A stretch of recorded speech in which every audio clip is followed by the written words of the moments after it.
Hey everybody, Desert Guardian here, and today I'm going to show you how to easily remove a hardtop from a four-door Jeep Wrangler using this easy setup that I've got here. So let's get the top panels off, the Freedom panels, and then we will go over what this is made of and how easy it is to use. Hang tight.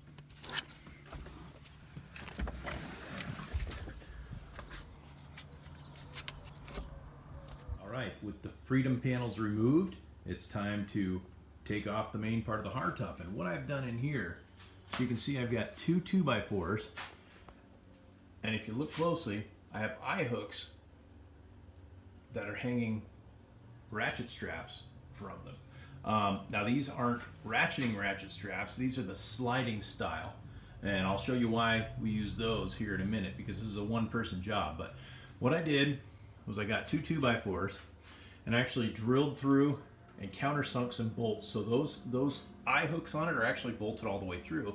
And then I lag bolted it into a stud in the ceiling. So, climbed up into the crawl space, set some studs, put them in, bolted them in. So I've got 4 lag bolts all the way through, and then I have 2 sets of bolted through eye hooks. So let's get the Jeep back in and show you how easy this can be. Now this setup here, the hardtop on a JKU is not that heavy. This even works on the big metal Jeep Commando hardtop that I have. So it's a real nice setup, definitely overbuilt and really easy to use and super cheap. So let's get the Jeep backed in. Okay, the Jeep is backed in under the ratchet strap lift assembly, and we're ready to go. So now what I'm going to do is I'm going to take this end, I'm going to climb through the Jeep and hook them onto the hooks up there, and they're going to go down and inside the hardtop. We'll show you that in just a second. All right, here we are up top. So we just hook this in here, and then as you can see, you have where the hardtop sort of bows in because the Freedom panels cover here. This strap is going to go right in this little nook, sitting flat between the sport cage and the hardtop. And of course there's going to be another section of sport cage back there, so it's always, obviously you don't want to get it underneath it because, man, it's just not going to take the top off. So we'll get these straps in and through and show it to you from the inside. So here's a little tip: when you feed it through, make sure you've got it flat all the way, and also keep the strap to the inside, or sorry, to the outside of this rubber stopper here. So it's right in this little nook right here. So got it laid flat.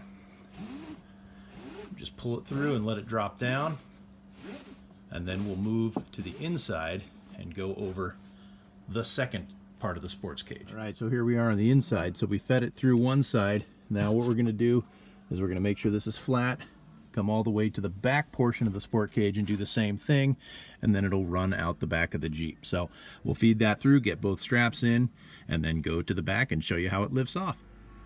All right, got both straps in. As you can see, they're sitting flat across the front and rear of the sport cage. So let's move to the back.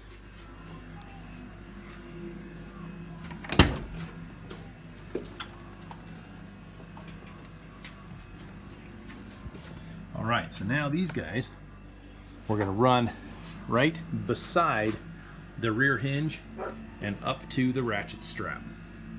So we'll show you how that goes. Straight up and through the sliding ratchet strap. Through the sliding ratchet strap, we can take out the slack,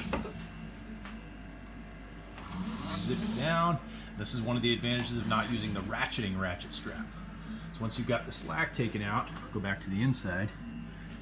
See, that strap is running on top of the sport cage all the way up and beside the hinge right here. So I'll get the other side done, and we'll start pulling the top. Okay, so we've got both straps going under the top, on top of the sport cages, up to the sliding adjuster, and got the slack taken out of them. So next, we want to come inside.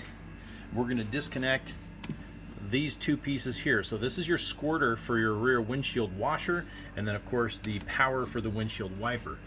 So the power is pretty simple. It's got one of these little sliding connectors on it. Slide it out right here and pull.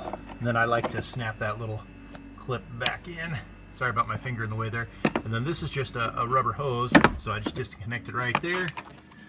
Tuck these two behind the roll bar. And next up, we're going to pull out 3 of these from each side, 2 from the front, and get rocking and rolling. Okay, so now we can start loosening these Torx bolts here. There we go. These shouldn't be super tight. In fact, when you put it back on, you're kind of using a shorter wrench and kind of a 2-finger tight. You know, you don't want to over tighten them, crack the fiberglass, anything like that. We'll pop these guys out. And there's 6 of them that hold the base of the top. 1, 2, 3, 3 more on the opposite side, and then there are 2 up front. We'll show you those guys. Right here is number 7 and 8. So you never want to forget those guys. And now these, whoops, as I drop the wrench, no outtake reel, we just show all the footage. So these guys here are actually one that you want to be careful of, because it's got not a ton of strength right here in this little tab. So never over tighten them, never force it.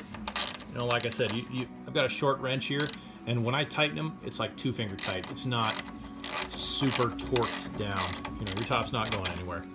So pop that guy out. There we go. I'm going to take out the remaining ones, and we'll actually begin the lifting process and get the top off.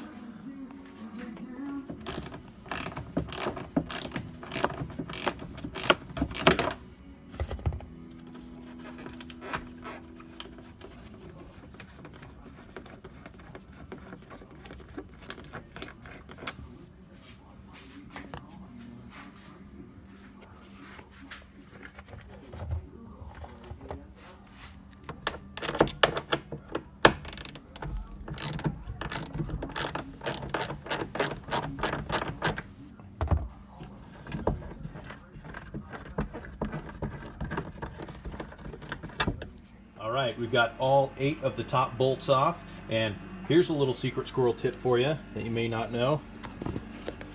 In your rear storage section, there's actually spots for all the little bolts to go. So there's my finger again.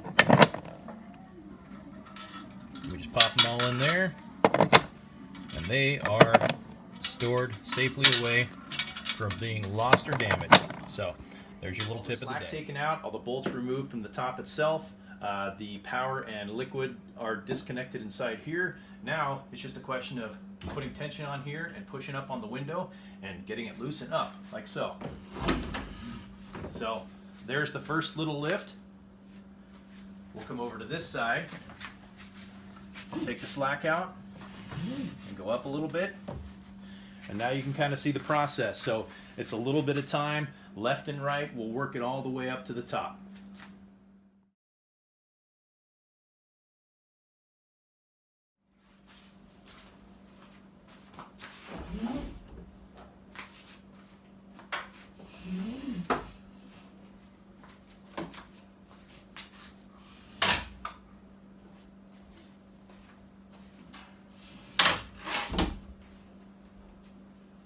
Now you'll get to a point where the actual sliding connector is there, so just be gentle and careful and just kind of work it underneath.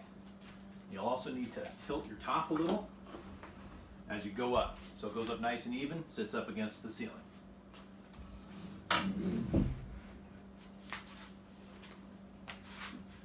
Just lift up gently as you go. Now we've got the ratchet connectors are cleared the rubber. So now we just go up the rest of the way to the ceiling, and it's out of harm's way. All right, so now as you can see, it's almost all the way up. I don't have the glass touching or anything like that, but it sits up nice and high, level, and I can park underneath it with no issue at all. And that is where I will store it until the weather gets bad. So that's it. Super easy, inexpensive, and quick, and a one-person job.